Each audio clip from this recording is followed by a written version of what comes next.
Hi, so welcome back to another episode of Josh Burgoon's Classroom. Today we will be teaching a presentation lesson plan that involves the topic of the Cold War, specifically the topics of or subtopics of the Red Scare, espionage used during the Cold War, as well as McCarthyism. This is typically taught to 11th grade American history students. In this presentation or lesson plan, the students will understand key terms surrounding the Red Scare, espionage, and McCarthyism that were all taking place during the Cold War. Students will also be able to understand the ramifications that these aspects had on the Cold War, as well as how they were intertwined with the overall tensions between the United States and the Soviet Union and other communist countries around the globe. So for this lesson plan, students will be given guided notes to follow along with the presentation. The presentation will be done on Google Slides. So there will be a kind of multifaceted approach to this presentation. Some of it will be slides that include images of the subjects that we're talking about. There are also a few short videos, 5 to 10 minutes long, that go over in greater detail some of the topics that we'll be talking about. So kind of utilizing that differentiation in instruction with lots of images, videos, and then me kind of discussing the topics, as well as asking pointed questions to get the students discussing the topics during the presentation. So there's kind of a flow to the presentation. We'll talk about some of the topics, then we'll get into a video or talk about some photographs, and then there'll typically be a question or some sort of involvement of the students. So to kind of keep the students engaged throughout the entire presentation. Let's see. So again, the things that we'll be using today is Google Slides. I'll actually show you my presentation. This is one section of the presentation, again, going over those specific key topics of the Cold War. And then again, a guided note sheet. So this guided note sheet would be a packet essentially of the entire lecture presentation for the unit, all the times that we'll be utilizing this presentation style of lesson plan. The students will have guided notes that they'll be filling in, essentially blanks that I will have given them. So they need to be engaged with the slides, with the presentation, with me speaking.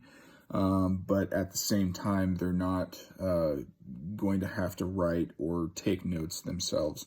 In the past, I've tried to have students take notes with my presentation type lectures, and for some it's very easy. They keep up. They're in tune with what I'm trying to convey, the information I'm trying to convey. With others, it's a big struggle to kind of be able to take the notes at the rate in which we need to move along in the information. So a guided note packet has been something, again, that I've utilized and have had success with to make sure that the students are getting the information.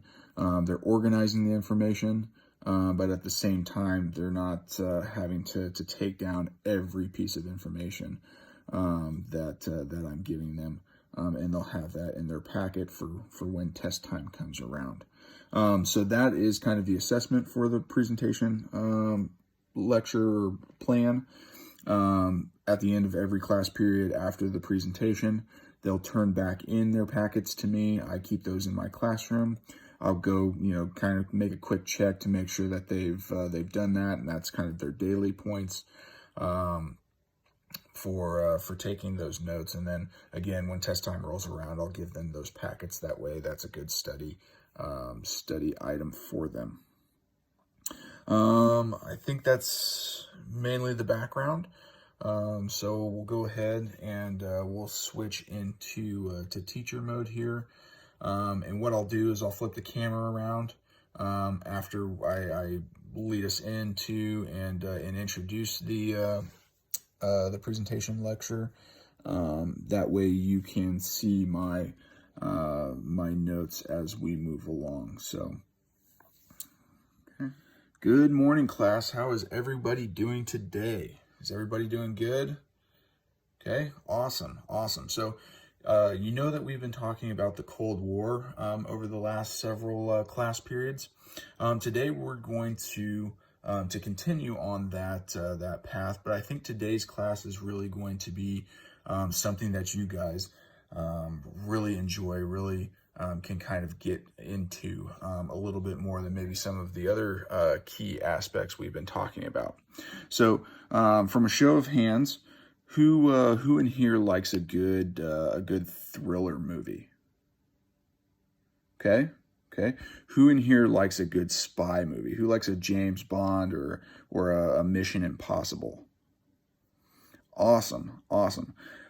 What would you guys think if I told you that the thing that we've been talking about, right, the Cold War, the tensions between America and the Soviet Union, has everything that a good thriller or spy movie would have, right? There's something called the Red Scare, right? People are super paranoid about Soviet infiltration, communist infiltration into their neighborhoods, their government, their jobs, their businesses. All of these things make people do extremely uncharacteristic things during this time. And a good James Bond movie, there were actual spies that did actually infiltrate the United States to try and gather information and send it back to the Soviet Union so that they could utilize that to win the Cold War. So all of these things we're going to talk about today. I think that you guys will really find a lot of this interesting if you're kind of into that sort of stuff. And we're going to really dive into some of the facts that surround these key aspects of what's called the Red Scare. We're going to talk about espionage. That's your James Bond, Mission Impossible type stuff. And then we're going to talk about a guy named Joseph McCarthy and how he really impacted the Cold War on the American front.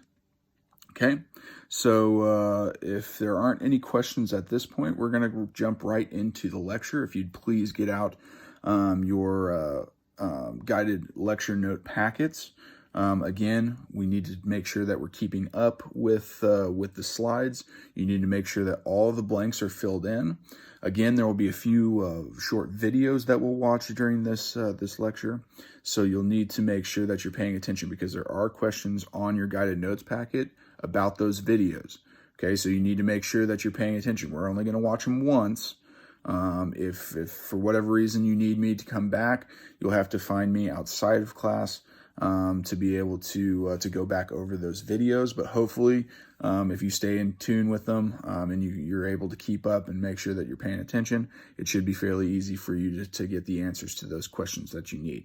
But again, your daily points are tied into those guided lecture notes, and that is what you're going to have to utilize for studying for the test. So if you miss out on something, you can come and talk to me. We can go back over the information. But again, you might lose some daily points if you're tuning out and you're not keeping up with the notes. Okay, so let's go ahead and we're going to jump right into the presentation. All right, guys. So we're going to start with the key topic of the Red Scare. Okay, so what the Red Scare was during this time of the Cold War, right? We know that the United States and the Soviet Union are starting to enter into what's called an arms race, right? This building up of military arms.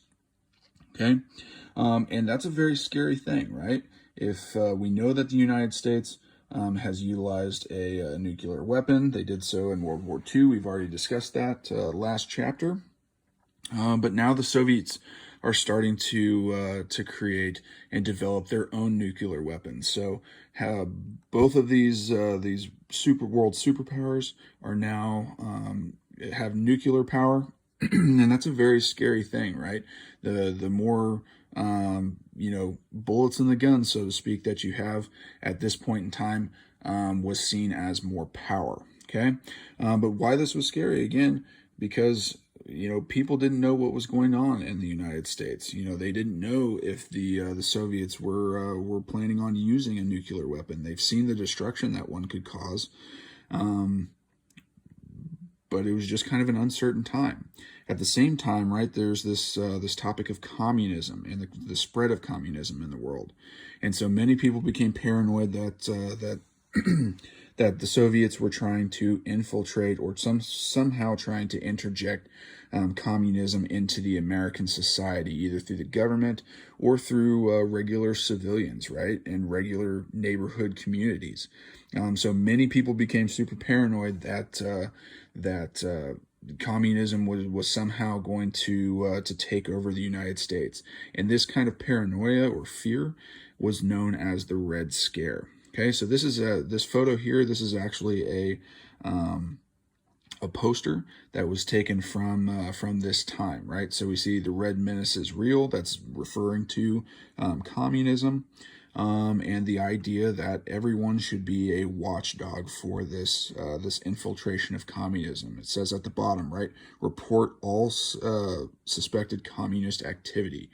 So people began to report people, right? And it led to a lot of what's known as a witch hunt, right? Where a lot of people were reporting people with unsubstantiated claims of them being a communist. Okay, so now I want to ask this question to everybody. So the Red Scare led to the reduction of civil rights, civil liberties, freedom of speech, judicial system, in a name of national security, right? So people were being were basically handing over their rights with this idea of we have to do this because if not, then communism could somehow creep into the United States. What other instances can you think of in American history where the public civil liberties were infringed upon in the name of national security? So at this point, I would take some answers from the class, kind of the one that I'd be leading them towards, and a lot of the kids might not be familiar with this, but is kind of a more current or relevant form of our civil liberties being infringed upon, was after 9/11. When airports security got extremely tight, right, and people were being searched, questioned, and a lot of their civil liberties were being infringed upon during that time period when trying to move about the country. So that's kind of where we would go with that, and I would kind of lead them on that path for this question. Okay. So what are the products of the Red Scare?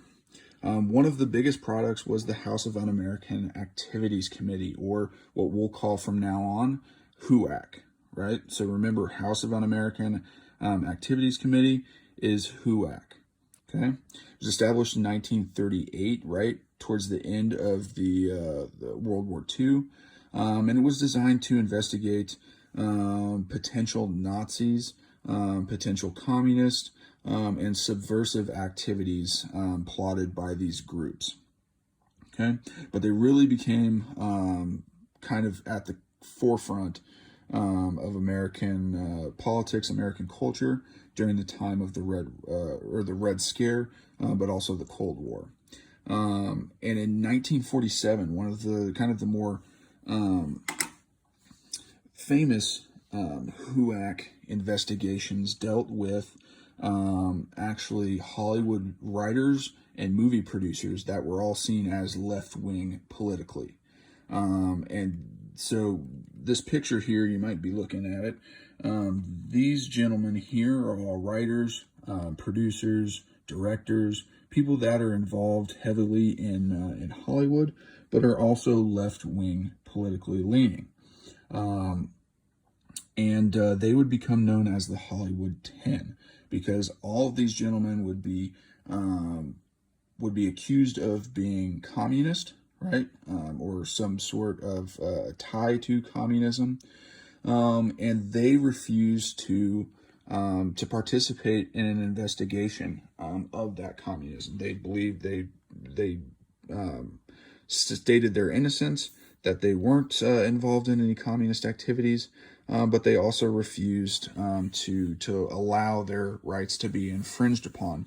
And because of it, they were actually blacklisted, and some of them were tried and convicted and sent to prison.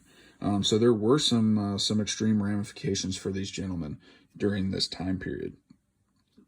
At the same time as the Hollywood 10, there were things known as blacklists that were cropping up. So blacklists, essentially, you might have heard this term, right? If somebody is blacklisted, right, then they're typically, they're put on some sort of, list or, unwritten list where people wouldn't work with them. So these gentlemen, the Hollywood 10, right, they were blacklisted to where they really couldn't do what they wanted to do, right? They couldn't write, or they couldn't produce, or they couldn't make movies like they had been before, because everybody thought that they were potentially communists, or that they were criminals in some form or fashion. Okay. So we're going to move and kind of change gears and talk about some of our espionage. We'll kind of introduce this to the students, and then we'll watch this short video. I won't show it to you now, but it's kind of a really cool story about a Russian spy who used all sorts of tactics that one would see in the movies to keep his identity hidden, and to gain information and intelligence to send back to the Soviet Union. Okay, so we won't watch that now, but we would stop and watch that. So some other instances, I apologize. Some other instances of espionage on the home front. Now, not every single, declaration or accusation of someone being a spy turned out to be truthful or correct.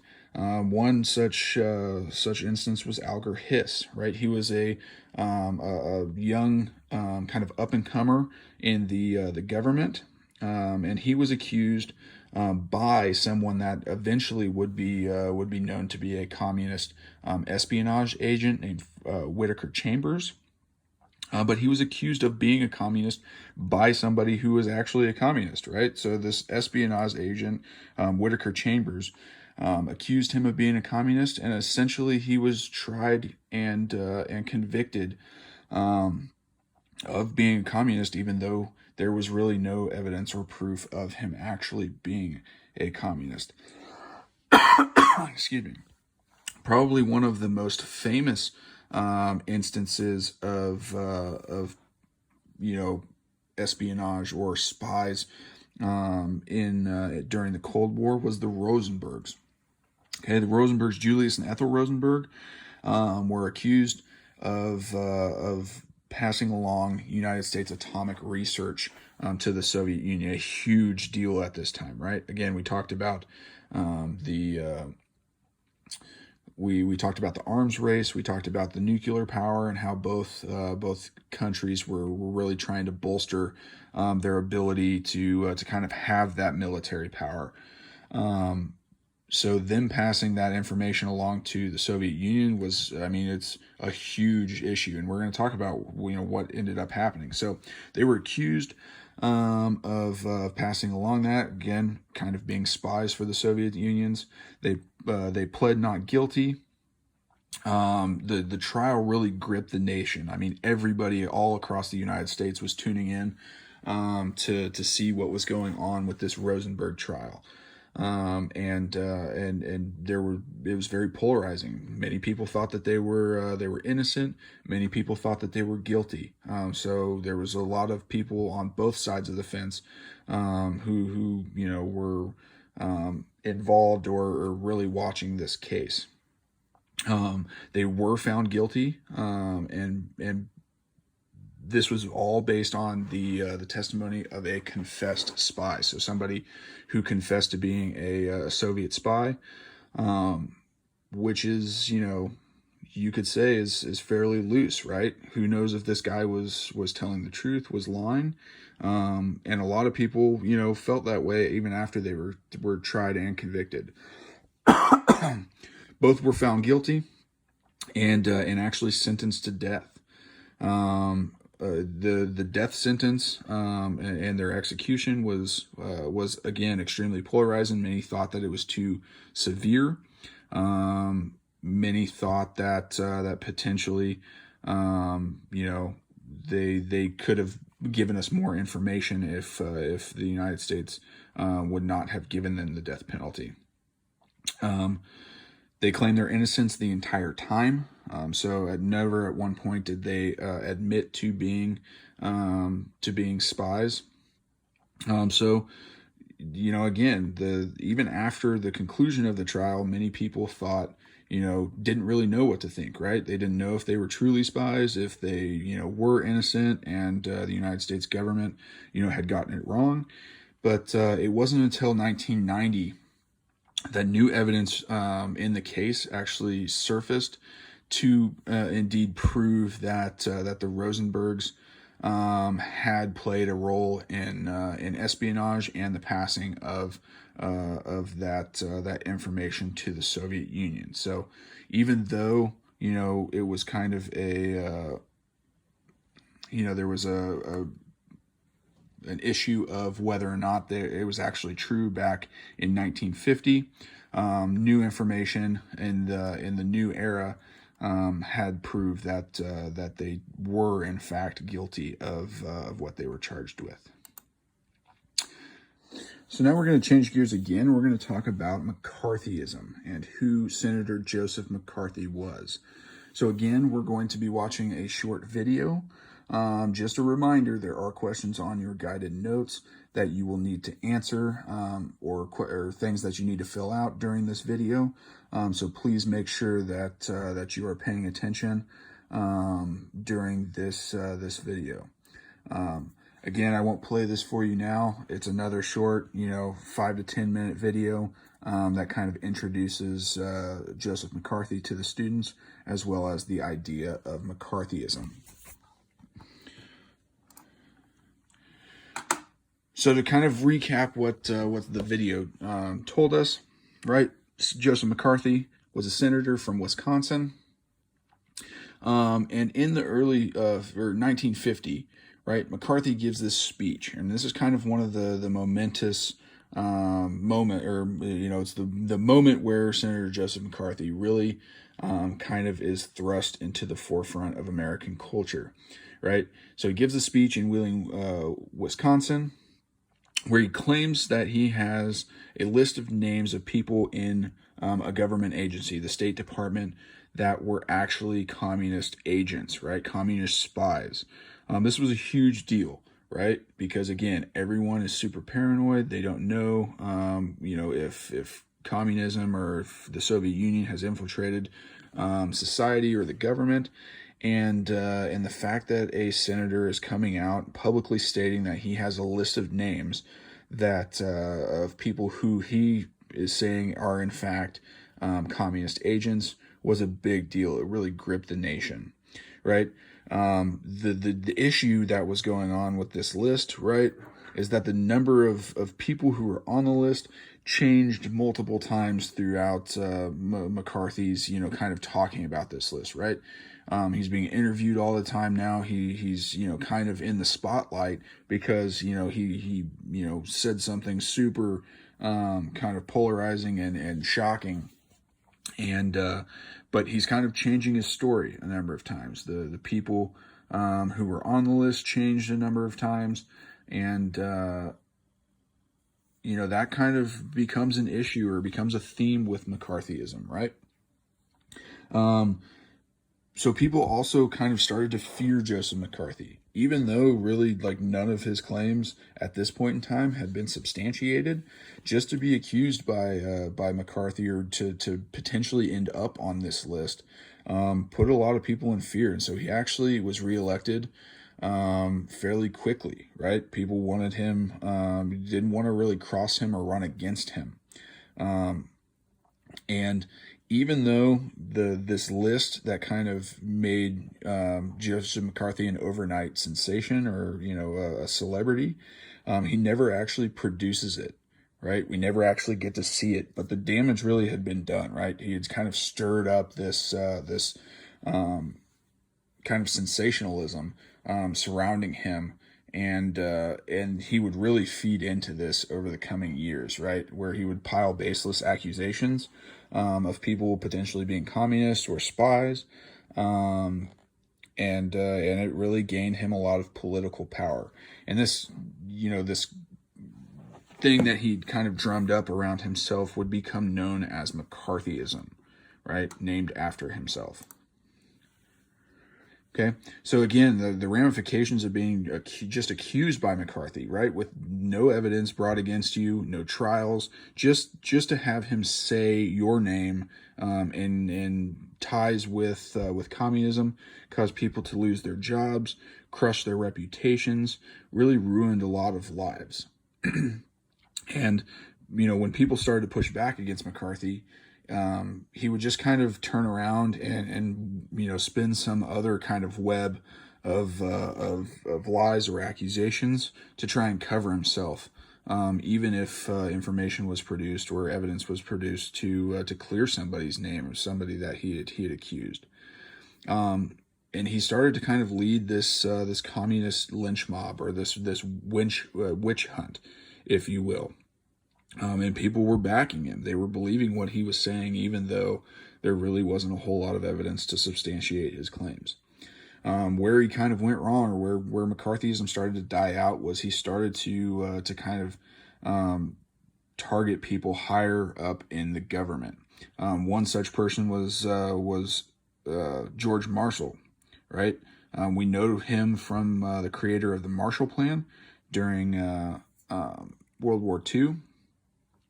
And he also took on the entire United States Army, accusing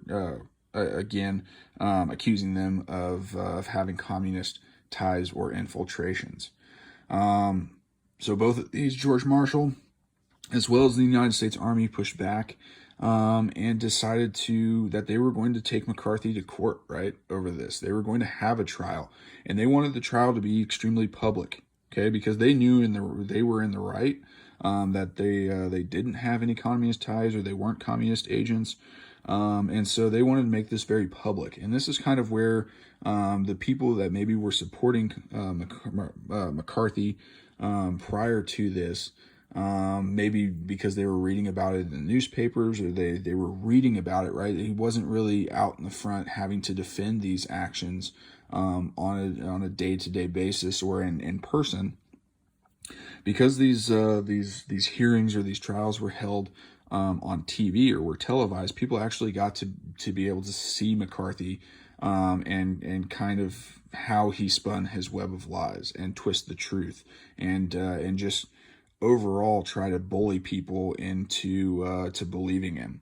And at the end of these trials, at the end of these hearings, McCarthy had pretty much lost all of his support. And no one really believed him anymore. But he did, again, create this kind of sensationalist storm around himself, to where he was able to gain a whole lot of political power in a very short amount of time, just by piling baseless accusations on people. And this was kind of the end of the Red Scare, right? The Korean War has ended. McCarthy and McCarthyism are kind of ousted. There are still tensions between the United States and the Soviet Union. Those do not subside during this time, right? There's still tensions between the United States, or democracy, and communism. But people start to understand, or start to realize, that maybe they're not in as much danger as they thought they were, right? They didn't believe that maybe there was as much issue with communist infiltration as they maybe had thought. But again, people, their rights were infringed upon during this time, right? People were subjected to searches. They were subjected to giving up their civilian rights. in the efforts of trying to oust communism or find communism in the United States. And one of the, I guess, the better products of this Red Scare and McCarthyism and espionage during the Cold War in America was really that people became aware that of when their rights were being infringed upon. They became more aware, and they started to actually maintain their rights. If their rights were being infringed upon by a police officer or a government agency, people started to stand up for themselves. They didn't just bend over backwards and let whoever it was with a badge dictate or infringe upon those rights that are given to them by the Constitution. So if you want to look at a silver lining to all of this, then that is definitely one of them. Okay, so on your guided study notes, at the bottom you will see for section 4, you have 5 vocabulary words. So we'll put those on our Quizlet at a later date. You can put them now in your guided study notes. So we'll take roughly 10 minutes so that you guys can get the books out and actually go over and fill out those vocab words. So it's at this point that the students would then begin some individual work where they're filling out some vocabulary words, making sure that they kind of go back over the notes and have all the answers from the presentation. Excuse me. And I'll go around and kind of check in with the students and make sure that I can clarify if need be anything that maybe they had questions on. At the end of the class, we'll kind of wrap everything up. I'll thank the students for their diligence and their participation with the lecture.